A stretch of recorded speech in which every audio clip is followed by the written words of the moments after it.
This is Green Tide Rising, a podcast following the green wave movement in Latin America. And how it's unveiling a blueprint for global reproductive freedom. I'm Mónica Morales Garcia. And I'm Asha Daya.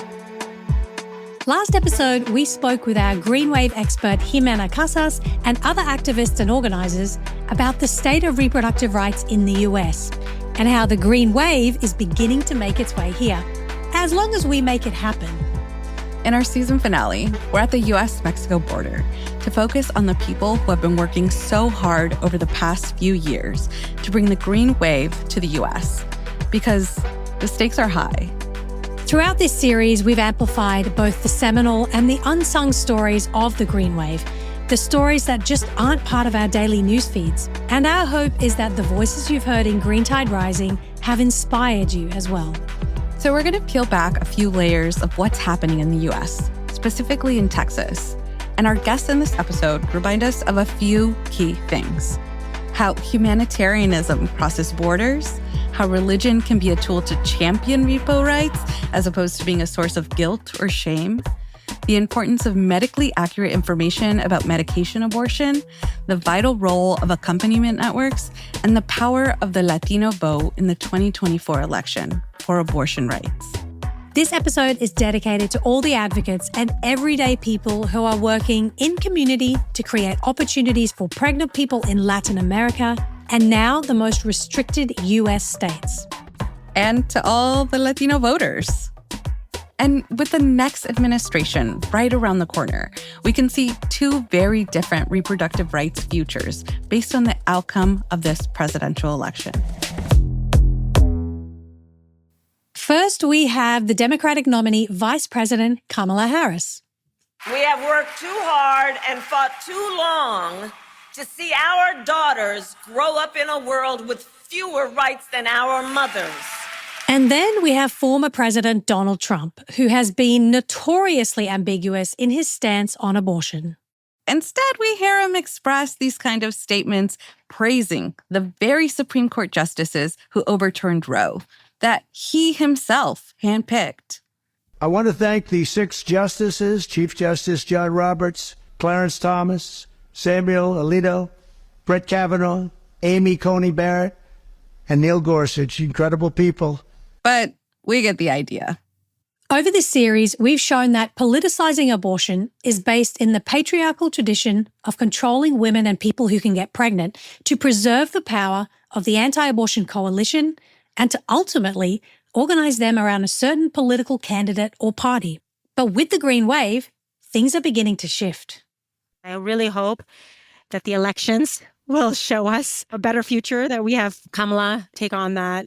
For abortion advocates, this election, there is a clear candidate. Vice President Kamala Harris. So it's a choice between the anti-abortion former president and potentially the first Black and South Asian woman who is the most pro-choice candidate the U.S. has ever had. It's so incredible to understand the political importance that she has now for the world, not only for the United States, for the world. As we round out season 1 of Green Tide Rising, we are headed to the U.S. Mexico southern border in the state of Texas, home to some of the most restrictive abortion bans in the country. There are far too many women who have suffered at the hands of anti-abortion laws in Texas, and Jennifer Alvarez Estrada Glick was one of them. Jenny was a nurse's aide with a high-risk pregnancy due to pre-existing conditions. She was also uninsured. Throughout her pregnancy, Jenny's health deteriorated due to hypertension. Without insurance, she couldn't afford a hospital stay, and at 26 weeks pregnant, she became seriously ill. In the small town where she lived, the only options for hospitals were Catholic institutions, which are not only notorious for denying life-saving abortion care and reproductive care, but they own 1 in 6 hospital beds across the U.S. For many patients, especially in rural and low-income areas, a Catholic hospital is the only choice. For Jenny, at no point during her pregnancy was abortion mentioned. She wasn't given any information that an abortion could have saved her life, as medical experts who examined her file after determined. Yenny died on July 10th, 2022, at 31 weeks pregnant, just 2 weeks after Roe was overturned.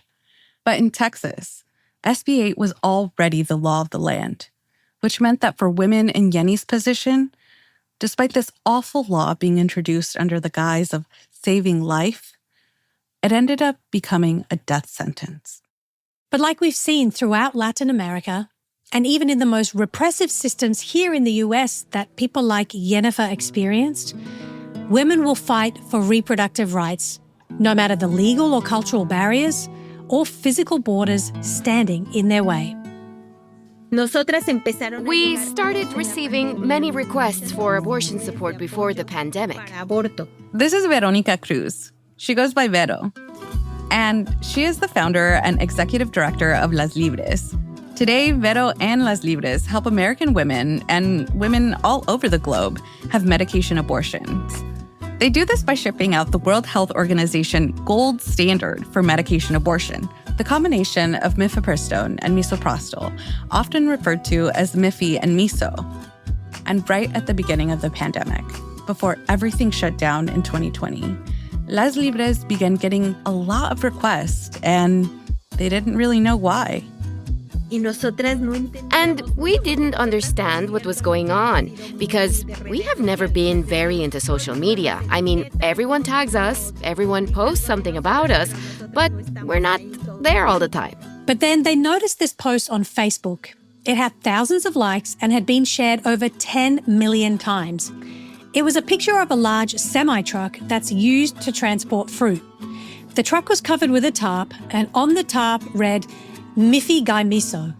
It's one of the brand names of the abortion pills, and on the post, the caption read, How sad that misoprostol exists.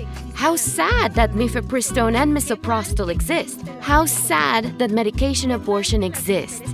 How sad that women can have an abortion at home without medical supervision. And finally, at the end of the caption, it said, How sad that Las Libres exist. If you need abortion pills, here is their page. They were shocked because, sure, they posted on socials, but Vero didn't make memes. They didn't know who made it. Esa publicación dio millones de vueltas. Entonces, en la pandemia, nosotras no cerramos, no pudimos cerrar porque éramos una de las redes abiertas con todas las posibilidades. Networks with the ability to support and accompany women not just from Mexico, but anywhere in the world. And because Mexico and the United States share a border, many of the women who went looking for care were women in the US. And with that post, even more requests were coming in. So, through the hardest parts of the pandemic, Las Libres was shipping out abortion pills throughout the world. And then SB 8 happened. On September 1st, 2021, we learned about SB 8, the famous heartbeat law. Senate Bill 8 is now incorporated into law, but it's something that came out of the Texas legislature before Dobbs. This is Nancy Cárdenas Peña. She's a Texan, and she's the campaign director for Abortion on Our Own Terms, a national campaign advocating to make safe, effective, self-managed abortion accessible to all. SB 8 prohibited abortion at 6 weeks, and it included an aiding and abetting clause. And what that meant was that if you were helping someone get an abortion in the state of Texas post 6 weeks, then you would be subject to some pretty big fines and penalties. They could be up to $10,000. There's like legal ping pong for a good chunk of time. But the bill was eventually passed on September 1st, 2021. And it was shocking, not just because it was an unprecedented law, but because of what was happening on the other side of the border.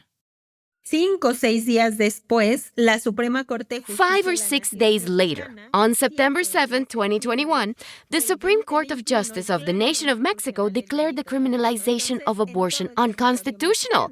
So, throughout Mexico, it was a surprise for us and for everyone. Everyone was literally in shock because while the United States was going backward, Mexico was moving forward in this issue. How could that happen? There was a lot of media attention, of course. All the media in the United States was like, how is this happening? de Estados Unidos estaba así como, ¿cómo pasa esto? The stark and horrifying contrast between Mexico and the US captured media attention, and Vero began getting a lot of media requests about what was happening. We spent so much time trying to explain what was happening in Mexico and what had happened in the United States, but there's a journalist who asks me, an American journalist, "Hey Vero, if 21 years ago Las Libres developed a support model in the most restrictive state in Mexico, where women were jailed for having abortions, does that mean that model could be implemented in Texas today?" And I said yes. To this day, Vero still provides healthcare for those seeking it. We've always had this transaction of healthcare with Mexico, but the way that it has been so much more intentional about creating that solidarity and those systems and networks of support, Las Libres and talking to Verónica and all of these different other types of resources have just paved the way for the green wave to stay. It's definitely in the everyday conversations that people are having, and it's definitely here. This is Green Tide Rising. Don't go anywhere.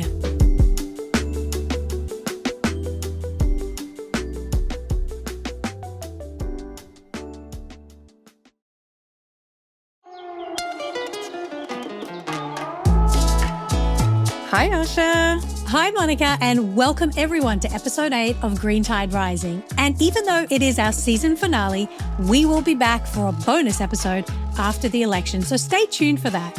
In this episode, we are in the U.S., where a presidential election could determine if the country will continue to roll back human rights or if we'll have the opportunity to move forward. The Feminist Network is made up of volunteers and women and people and folks that are really being creative and committed in their advocacy, ensuring that people are accessing the right information and the services. This is Dr. Roopan Gill. She's the CEO and co-founder of Vitala Global. And she's also an OBGYN. Roopan has spent a lot of time in Latin America and has learned from organizations on the ground about what kind of reproductive care people need in restrictive states. And for about a year, she's been working to bring over some of that feminist movement to the US. So when I say acompañantes, this is really something that we've learned about in Latin America, and I think now it's coming up into the United States as well. But it is just women who have come together and are volunteering and have been creative in terms of supporting other people, abortion seekers, to essentially guide them through their abortion process, help them with the information they need, cooking them food, creating a safe space. It's like this model of care that we don't necessarily see in the formal health system that feminists in this ecosystem providing abortion access are doing so well. And that accompaniment can look like in-person accompaniment. It can look like conversations people have via hotline. To expand on existing care networks, Roopan created the app Aya Contingo with the help of feminists and reproductive health experts in Latin America. It provides resources for obtaining and using abortion pills. And the chat is staffed with professional counselors who can walk users through the entire process. We're going to be reaching our 1-year anniversary for when we launched in the US. And really, we never thought we were going to be doing work in the United States, right? Like it was, our whole thing was that we were going to do work in low middle income countries, humanitarian settings, continue to expand Aya in contexts where the laws are very restrictive. We already were watching the situation happen when SB8 happened in Texas, and then Roe fell. And people were already asking us, even before Roe fell, my gosh, like Aya Contingo is such an essential resource, especially in states like Texas. It can provide the information, the accompaniment, the support. It's a harm reduction tool. You've already proven it in Venezuela. We already had the data. We knew, like, it's working. And so Roopan, seeing what was happening in Texas, started to do the work of connecting with the organizations that were already doing some of this work on the ground. What are people already doing in the United States? We don't want to reinvent the wheel. And that's how we really got to know about 60 plus organizations in the United States, partnering with Planned Parenthood, partnering with Plan C Pills, Latina Institute, and other Latin focus groups. This is Lourdes Rivera. She's the president of Pregnancy Justice, a national legal organization that advocates for and defends the rights of pregnant people in the U.S. The UCLA Latino Policy and Politics Institute, they found even before Roe was overturned that about 46% of Latinas ages 18 to 44 lived in abortion-restricted states. So these are the same states that are now with abortion bans. So researchers concluded that the harmful impacts of overturning Roe are likely to disproportionately affect Latinas who will face increased financial barriers, the need to travel to access care. In September 2024, Pregnancy Justice released a new report which found that in the first year after the Dobbs decision, at least 210 pregnant people faced criminal charges for conduct associated with pregnancy, abortion, pregnancy loss, or birth. This is the highest number of pregnancy-related prosecutions documented in a single year. And the majority of people impacted by these restrictions are low-income folks. These statistics are only likely to increase, especially among Latinas, unless we drastically change course, starting with who we elect as our next president. What is more clear than ever is that the U.S. can't hold itself as the leader of human rights now that Roe is gone. And state restrictions are causing not only more harm, but also preventable deaths, as we've seen in the stories of Amber Thurman and Candy Miller in Georgia, and Jennifer Alvarez Estrada Glick, a young Latina woman and mother who died in Texas in 2022 due to the denial of life-saving abortion care. Historically, there's been a lot of U.S. exceptionalism. It's like human rights pertains to places outside of the U.S. We got this, right? And of course, we see that's not really true. The way Lourdes explains, this exceptionalism has meant that the United States has, for too long, thought it didn't need help or didn't need to be part of a wider community. Yet where things stand, we urgently need the green wave. We haven't been part of a global human rights movement in the same ways that global feminist movements have been. So how do we join this movement that shifts the power dynamic from the hands of the government, the church, or the medical system to that of individual people who want to make autonomous and safe decisions about their lives and bodies? As Roopan from Vitala shares, it begins with accompaniment, which directly serves the most vulnerable communities, something their app Aya Contingo is providing. There's nothing in the United States that's a Spanish first resource around the abortion space. It was mind-boggling. Our role has really been to be that accompaniment, digital accompaniment tool, because when Roe fell, there are so many amazing resources that are out there, like Plan C pills, M&A hotline, I Need an A, that are providing the information. Then they're vetting these resources around abortion, online pharmacies, and abortion pill providers. And actually, what's been very interesting is that with Roe falling, you have so many of these popping up, right? There's a lot of online pharmacies and people are getting the pills in all 50 states. So now people are getting pills in people's hands. But what we noted and what we saw in terms of our work is that then people are not provided the accompaniment and the support of how to go through that process. As Aya's getting more visibility, especially in the U.S., we started in Latin America, but our work is transcending borders. Vitala knew from their early work that to be successful in the United States, they would need to be in partnership with organizations across the reproductive access and accompaniment spectrum. And we're doing it in various ways through the groups in Mexico. So feminist groups that have been doing this work for decades, like Las Libres in Mexico, which we know because Vero has been in the media, so it's not a secret, but she's been pivotal in this, and she's a partner to our work as well. As Roopan mentioned, Vero from Las Libres has been essential to bringing the accompaniment networks into the U.S. But even before states like Texas needed Vero's help, 20 years ago, she was just trying to help Mexican women in her state of Guanajuato. In the year 2000, Las Libres was at the beginning of becoming a feminist organization, the first in a very conservative state. However, on August 3rd, the local Congress of Guanajuato eliminated the only possibility that women had to terminate pregnancies resulting from rape. And the law went even further. It said that if a woman was to violate the law and get an abortion after a sexual assault, she could end up in jail for 8 years. Nosotras, por supuesto, We, of course, thought it was ridiculous. So what we did was go public and say, we are going to guarantee legal, free, and safe abortions for all girls and women who are victims of rape. mujeres víctimas de violación. When Vero started Las Libres, she envisioned a feminist activist organization that would help Mexican women in desperate situations. Como éramos tan Since we were so popular and so public, people started coming to us. When the first girl arrived, we said, okay, now how do we make sure she gets what she needs? Early on, the group provided legal counsel for victims of domestic violence and demanded freedom for women whose abortions had landed them in jail. And perhaps most importantly, they also provided free abortion pills.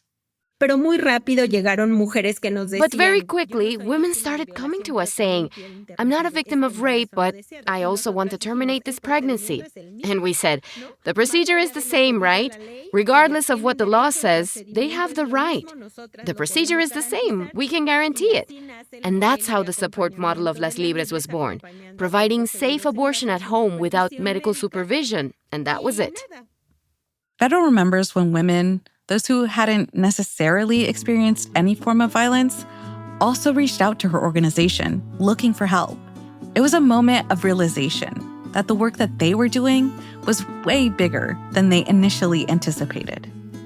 Y las primeras narrativas hace 24 And some of the narratives and stories of the first women that came in impressed me a lot 24 years ago.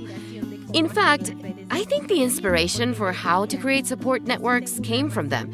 Because they would say, I do have a justifiable reason for having an abortion, but I don't agree with abortion, and others shouldn't be able to abort just because they want to.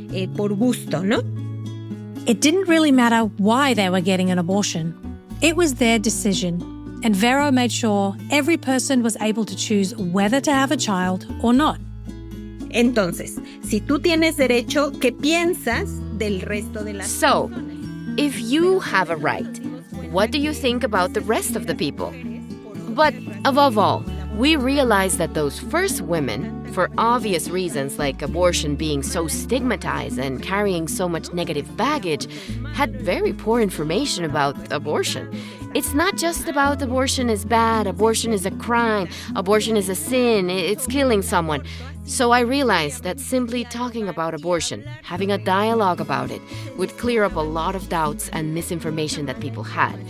When they really learned what an abortion was or where their information about abortion came from, they realized they were very misinformed. Se daba cuenta que estaba muy mal informada. And those women who would seek accompaniment thinking they were the exception, those were the very women who would come back helping others needing abortions. Y decían, si yo lo viví así, si me siento liberada, si estoy... And they would say, yes, this was my experience. I feel liberated. I'm alive. Nothing happened to me. I was supported and I wasn't judged. What can I do so that all women experience abortion the same way? I realized the transformative power of these narratives and networks. But above all, it's very different to experience abortion as a crime or with stigma than to experience it as a right. That's why Las Libres started saying, let's create spaces for women to experience this right firsthand. It doesn't matter what the family says. It doesn't matter what others say out there. It doesn't matter if the law says otherwise. What's important is that a group of women create safe spaces for the experience of this right. Para la vivencia del derecho. Something as simple as one woman, or maybe a few women, sharing stories and choosing to speak up, that creates ripple effects. Those are the moments where collective power is built. Y muy rápido. And very quickly, women started telling everyone about it. So obviously, they began to come on their own. The first ones who started to accompany them were friends. Even friends who said, I'm against abortion, but she's my friend, and I'm going to help her. They would come with their partner, parents, grandparents, the whole family, and people in the community. And that's when we realized that these organic networks passed around by word of mouth. The experience of abortion was the greatest collective power that could exist. Colectivo más grande que podía existir. And part of that stigma comes from the influence of religion. Here in the United States, many of us are very familiar with the way white evangelicals have been influencing politics, law, media narratives, and societal attitudes by being the loudest voice in the room for decades. They are also adept at exporting their tactics overseas, which we saw in Brazil in episode 6. In Mexico and across the rest of Latin America, the presence of the Catholic Church shows up in the same way. Catholicism is very widespread, as you may know. This is Maria Consuelo Mejia. She's a devout Catholic who currently works at the Mexican National Women's Institute. But in 1994, she co-founded and became the executive director of Catholics for the Right to Decide in Mexico. It played the role of being in alliance with the governments that repressed social movements. And it also played a role as part of the theology of liberation within the Catholic Church, which has been a movement within the priests and members of the Catholic Church who have been working in solidarity with popular demands and movements. And one of those movements was the fundamental human right to have an abortion. And for Maria, she wanted women to know women who have abortions, they will not go to hell. That is a decision that they can make because they are creatures created in the image of God. So they have the possibility to make decisions. Unfortunately, and sad for me as a Catholic, the main adversary in the world of sexual and reproductive rights is the Catholic Church, is the Vatican. But she says that the Catholic Church is more than just the Vatican and more than its bishops. And they play with this character of being a civil state. The Vatican is not a state. It doesn't fulfill any of the conditions to be a state. Still, they have a representation. They have a seat at the United Nations. The seat is called the Holy See. And from there, they are leading all the opposition to gender equality, sexual and reproductive health and rights, youth and adolescents' rights to reproductive health. They have dedicated a lot of resources to oppose any liberalization of laws, any opening of conditions for women to have access to abortions in Latin America. Maria mentioned gender equality here, and this is important because like in the US with the evangelical influence in politics and law, it's not just abortion rights being attacked. It is all forms of bodily autonomy, including LGBTQ+ rights. It is all connected. And the Catholic Church having a powerful seat at the United Nations table enables them to do all of this and more. They use everything. They use political pressure, they use economical pressure, they use threatening the governments with sending the masses of Catholics against them. They use everything.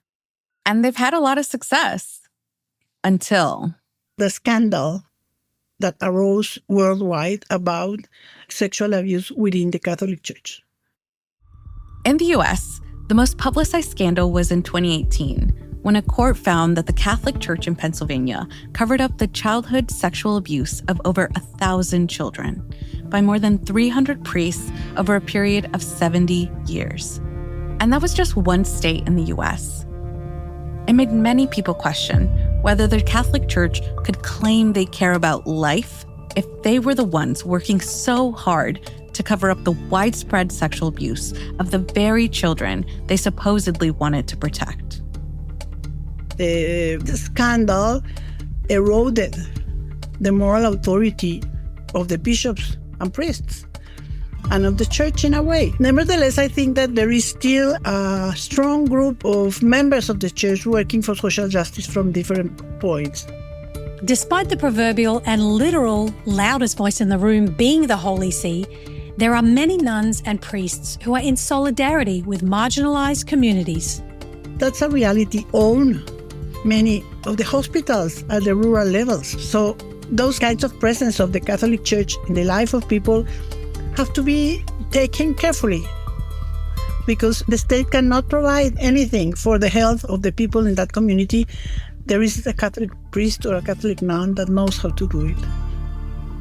Maria thinks that there's still more work to do because Catholicism is highly associated with guilt.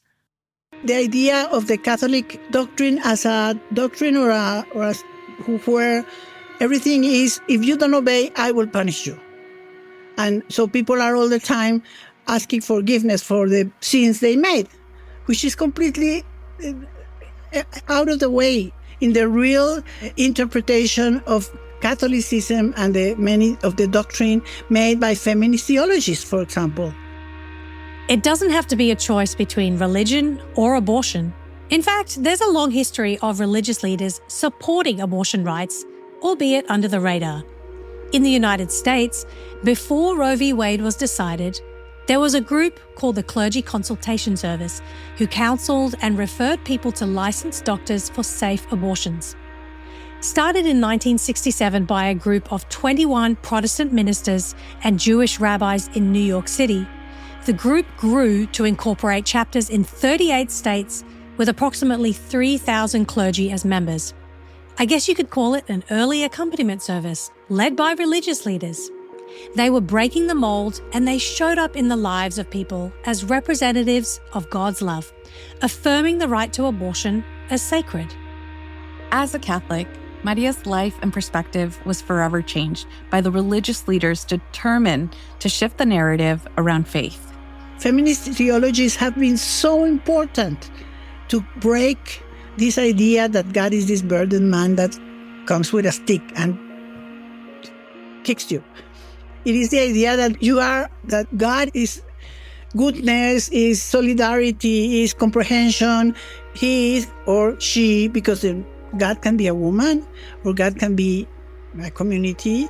There are many ideas of what God can be. It's not evil. It's good. It's comprehension. It's humanity. But she understands that could be a hard concept for people to take in, just like the first time she heard it from a Brazilian theologian. I felt so strange. And because she said also, God has no sex, God has no figure, we were in with our companions like, oh my God, what is this? It was difficult to understand that part. But it's real. Humanity is not, God didn't create it. If this is the idea of God, of divinities didn't create it, all this reality to make us suffer. That's not the idea. And that also has been a very important argument among Catholic people. Catholicism is not only suffering because you will be happy in the next life. No.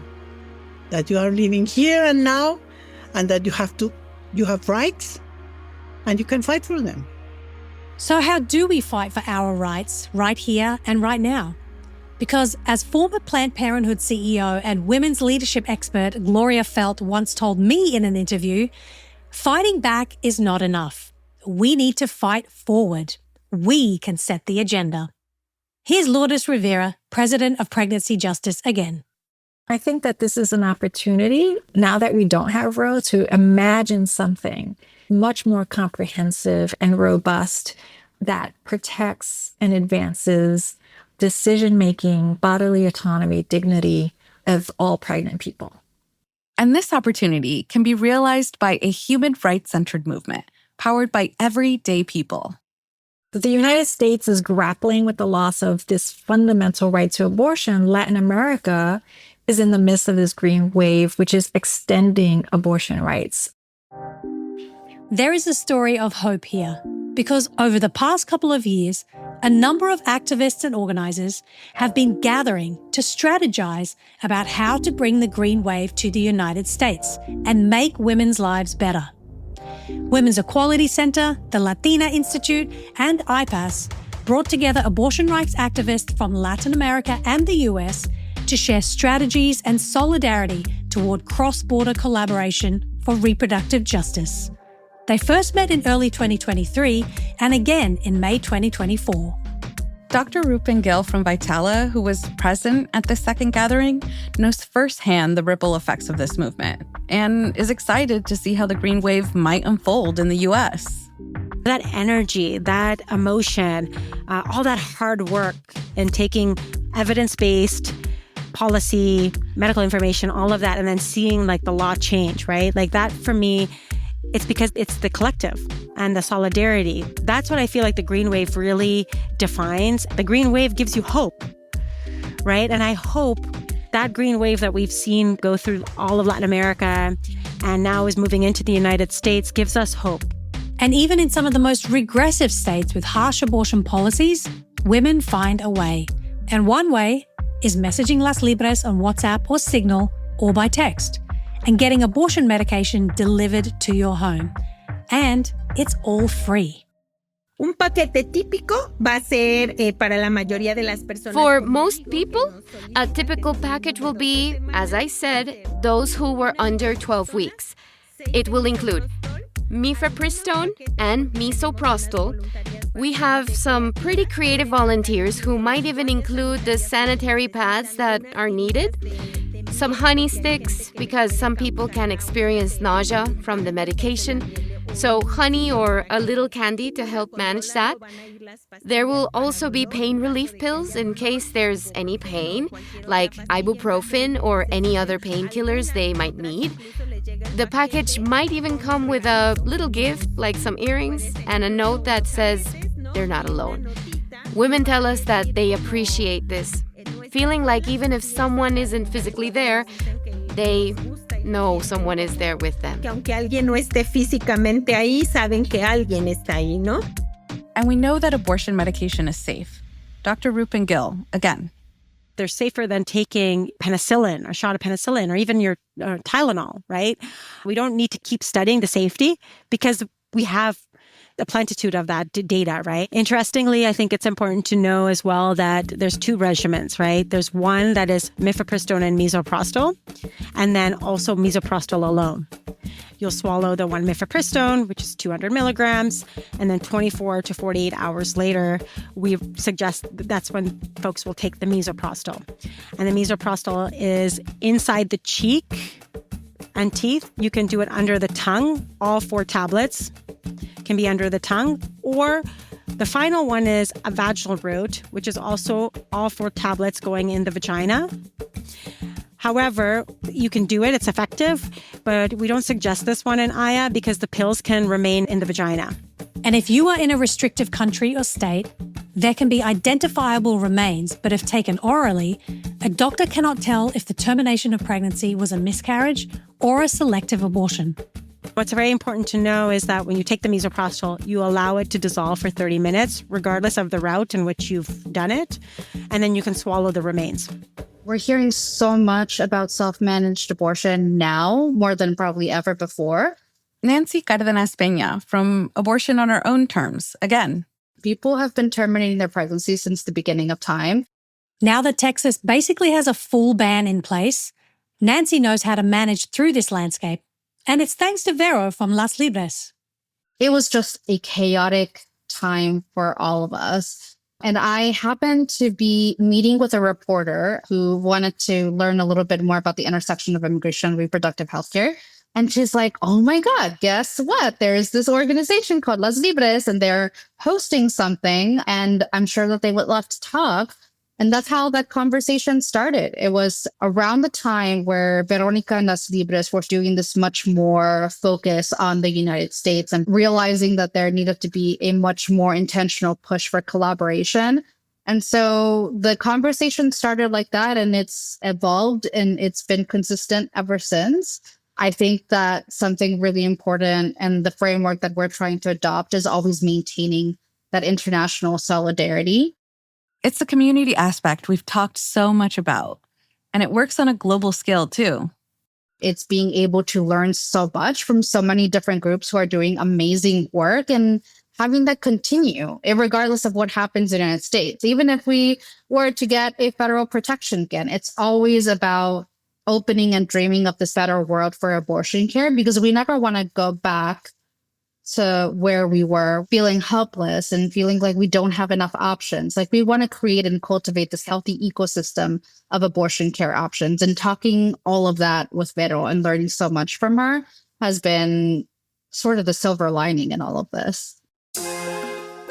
Today's episode truly serves to enforce the power of community and the power of women, especially Latina women, in this fight for reproductive freedom. They have brought the green wave to the U.S. Being a Latino woman myself, I feel compelled to say that Latino women are really the driving force of the Latino electorate. While both men and women have started to turn out at higher rates, we do see a slightly higher rate of turnout among Latino women than we do among men. That's Research Director Maria de Franco Quiñonez from Equis. Equis is a set of organizations that work to engage Latino voters in the U.S. And to end the season with a call to action to get out the vote, we are speaking with Maria and her colleague, Senior VP of Communications, Nery Espinosa. Thanks to the work of Equis, we know the power of the Latino vote this cycle is going to be pivotal for abortion rights. We are growing every year more and more. There are 65.2 million Latinos in the US. That's about 19% of the population. Every year, about 1.4 million Hispanics in the US become eligible to vote. Like 1.4 million Latinos. That's on average, like a Latino becomes newly eligible to vote every 22 seconds. There's like a new Latino voter, which is like crazy to think about, right? So in this coming election, we have 36.2 million Latinos that will be eligible to vote. So there is just like this huge opportunity there. And again, and that's for this year. By 2060, 1 in 4 Americans will be Latinos. And so like our power, our numbers will continue to grow. And so this electorate is going to be more and more crucial and important to the future of this country. At Equis, how are you looking to past elections to determine what the outcome might be for this year? The sheer power that really means in terms of the way that Latinos can swing elections is something that is at the back of our minds all the time when we're thinking about the role that we can play and the role that Latinos will play in presidential elections, Senate elections, governor elections, etc. And part of what we saw back in 2020 was, in addition to Latinos making up a larger portion of eligible voters, Latinos also turned out at higher rates than what we had seen in previous elections. But to caveat that, that's still lower than what we see for other groups, other racial and ethnic groups, whether it's white voters, Black voters, AAPI voters. And so it just goes to show the remaining kind of opportunity for even greater power with the Latino electorate. And that's all about turnout and how many folks are showing up to vote. Are Latino voters turning out for Republicans or Democrats? So Latino voters have historically supported Democratic candidates at higher rates than Republican candidates, and that is still the case. However, we did see a shift in 2020 that also seemed to defy the shifts that we saw in other racial groups. So when we look at Latino voters, we actually saw about an 8-point shift away from the Democratic candidate at the time and a shift toward Trump. And it's also why there was so much of a focus on Latino voters leading up to 2022. The question was, would that support jump back to what we had seen in previous cycles? Was 2020 a blip? Or would it continue to decrease? Would we actually see even greater support for Republican candidates than what we had seen back in 2020? And what we ended up seeing was a great deal of stability in support levels among Latino voters back in 2022. And so it leaves 2024 as the next big question mark to see again if we'll go back to historic support levels among Latino voters, or we'll continue to see the sort of new norm that was set back in 2020. There are so many issues on the line for 2024, and abortion is a key issue. What can you tell us about the ways in which Latinos are thinking about bodily autonomy? The impact of the Dobbs decision could not really be overstated. And so from the very beginning, we saw very strong rejection of the Dobbs decision. Over 60% of Latino voters rejected the Dobbs decision. And that's something that we saw consistently across states and across different waves of polling that we did. And that included practicing Catholics. That was one of the big questions that folks had for us during the 2022 election and afterward was, can we see this similar dynamic playing out even among Catholic voters? And so we always tried to look at this by focusing on folks who were more religious and saw, again, strong majorities rejecting the Dobbs decision and rejecting other efforts to take away abortion rights. Abortion rights were the number 2 issue for Latino voters back in 2022 under sort of concerns about the economy and cost of living. And it was that issue and having that issue at the forefront that really anchored support for Democratic candidates and improved turnout among Latino voters. We saw that those folks who were prioritizing abortion rights as a top concern were much more likely to turn out in the election than folks who were prioritizing other issues. There seems to be such a prevailing sentiment that the Latino population would not be pro-choice because of their deep connection to Catholicism. Nery, is that true, or is there something more nuanced going on here? I think there's been, for a long time, this myth or apprehension that, Latinos are conservative, they're not going to be pro-abortion. But honestly, all the data shows is that Latinos, just like many other people in our country, believe in the right to abortion, believe that this is a human right. It just speaks to our community. Latinos are not off on some other side on this issue. Actually, we're very much very clear about what we believe on this. What do candidates need to be doing more of to reach Latino voters and engage them on abortion? And are they doing enough right now?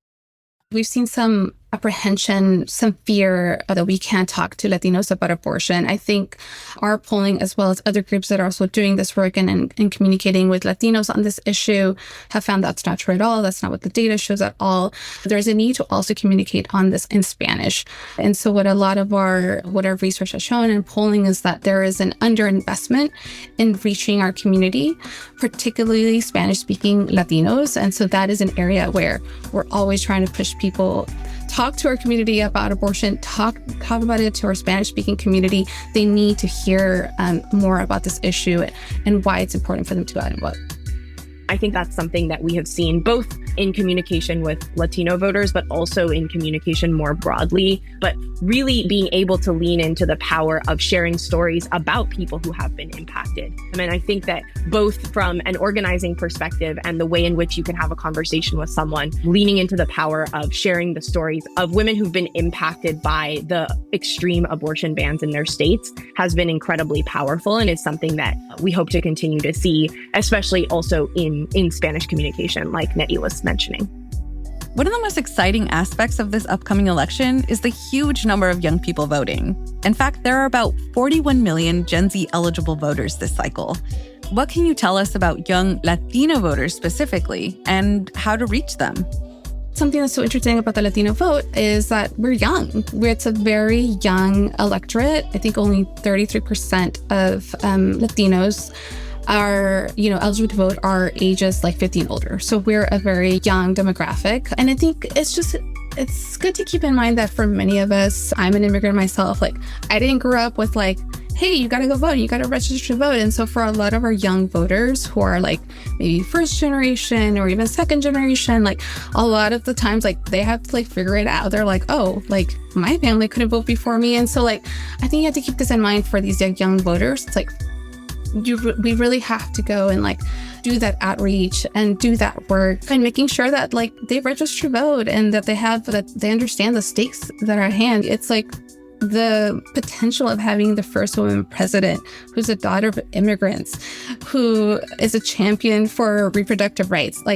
These are all things that many young voters were looking for, and that's exciting.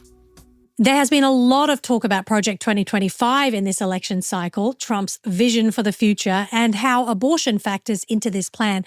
Maria, in your polling, what are the reactions you are seeing to the messages around Project 2025?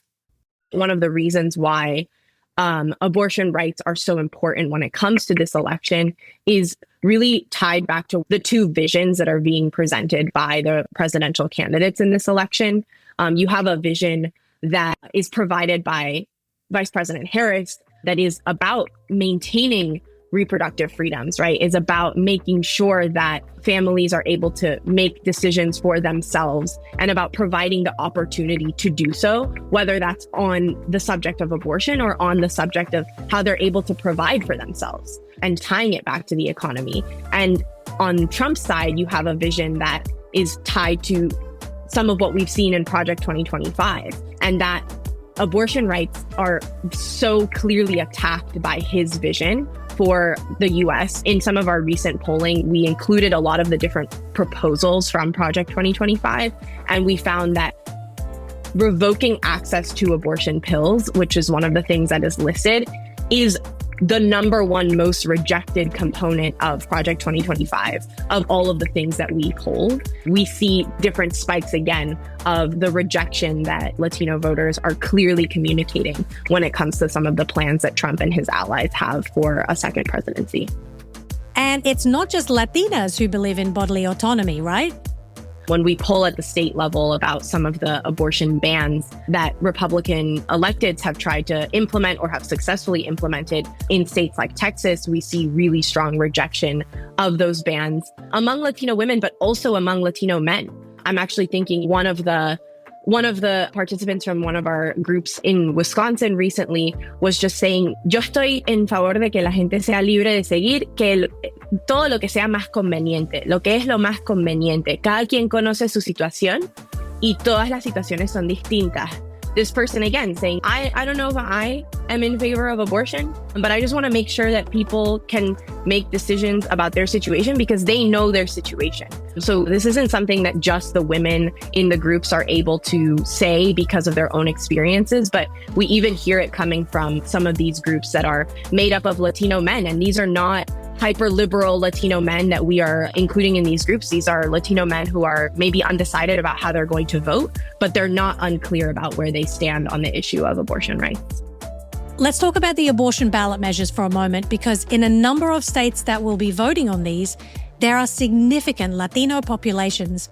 So what are you seeing from your polling about these measures? We see very strong support for the ballot measures that exist in these states that will be on the ballot in November to protect abortion rights. I think that when we look at this for just Latino voters, we see between 60 to 70% support for these different ballot measures across these states of Nevada, Arizona, and Florida. And just like I mentioned before, this is support that cuts across religious affiliation. We see strong support for these ballot measures among practicing Catholics and non-practicing Catholics. And we see it cut across gender. We see it cut across age. And so it just goes to show that the support for these ballot measures in these states actually supersedes what we would expect from just a traditional partisan split.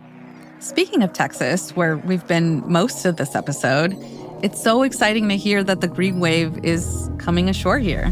It's been really important to lean on organizers from different countries in Latin America, especially in border states like Texas, where a lot of the Latino-led organizations are in direct communication with abortion funds in Mexico. And again, what it looks like to be able to continue to do this work, even in the face of some of the really extreme restrictions that have been implemented across some of these states. It's been incredible to see the movement sweep across Latin America. So I think for us, there's a lot of lessons to borrow and take for organizers and activists doing this work here in the US, especially how to win under especially restrictive environments that are very hostile. And so I think for us, there's like a blueprint now. There's like, okay, actually you can win. And there's a way to do that. And there's lessons to borrow. But I think for me, it's also largely an indication of like that Latinos believe in the right to choose and the access to abortion and reproductive health. And that I think what the Green Wave has really shown is that abortion is a human right. What would you say to folks who think their vote doesn't matter? Biden won the state of Arizona by a fraction of a percentage point. And we're talking about Biden winning 2020 by a fraction of a percentage point in a state where, about a quarter of the eligible voter population is made up by Latinos. So to me, it's just simple math. The power of the Latino vote in critical states like Arizona that are the pathway to the presidency right now is just, again, impossible to overstate. When we're talking about these razor-thin margins, nobody has the privilege to overlook the power of the Latino vote because it is in those margins that you either win or lose. I think because of the way in which we've always talked about the growth of the Latino electorate, sometimes people talk about Latino power as something that exists in the future. And I think that in both previous elections and in this upcoming one, it is very crystal clear that Latino power exists today and has existed before today and will continue to play a critical role in who wins this election. It truly feels like we've come full circle here, from our very first episode where we saw the green wave emerge in Argentina, to this, our last, where we've seen the green wave build momentum all the way to Mexico's northern border. And it's Latinos, Latinas, Latine folks who are crossing into the U.S. to share strategies and movements that really make a difference. The impact of the green wave will be hugely influential in continuing our efforts to fight forward here in the United States. It feels like there is hope. You know, we envision this series to be a blueprint, a tool for everyday people to know that we have power to create change, even in the unlikeliest circumstances or most adverse systems. We hope you feel inspired, energized, maybe even empowered by all the stories and messages we've shared throughout the series. So, although this is goodbye for now, make sure you tune in for a very special post-election episode coming soon. Monica, it's been real, and although season 1 has come to an end, I have loved being on the Green Tide Rising journey with you.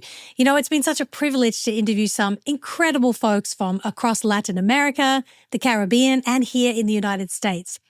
And to all our listeners and supporters, thank you for being in community with us. And be sure to share this with everyone in your network. Take the time to think about, what is your green tone, as Jimena Casas says? What role can you play in someone else's liberation, as Danielle Rodriguez from Sister Song brilliantly stated in episode 7? Tell your friends, family, and network to download and subscribe to the series, where you can now listen to every episode. This episode was produced and written by Monica Morales Garcia. Special thanks to Jimena Casas. Green Tide Rising is executive produced by Jess Jacobs and Leela Meadow-Connor, with associate producer Adi Biaringer. And produced in partnership with Pod People. Our theme music was composed by Andres Aspiri. I'm your host, Monica Morales Garcia. And I'm your host and executive producer, Asha Dyer. We want to take a moment to shout out and thank our amazing sponsors who are supporters of independent media and without whom this series would not have been possible. Thank you to Dr. Nancy O'Reilly and the Women Connect for Good team, the Women's Foundation of California Culture Change Fund, the International Women's Media Foundation, the Miranda Family Fund, The Case for Her, Global Impact, Mountain Philanthropies, and to our fiscal sponsor, Entertainment to Effect Change. Thank you for listening to Season 1 of Green Tide Rising. Be sure to head over to our YouTube channel and watch and share our accompanying video series, Entonces, link in the show notes. You can also find us on social media and see more about this episode on our website, greentiderising.com. Subscribe and listen wherever you get your podcasts. And one last time, adios.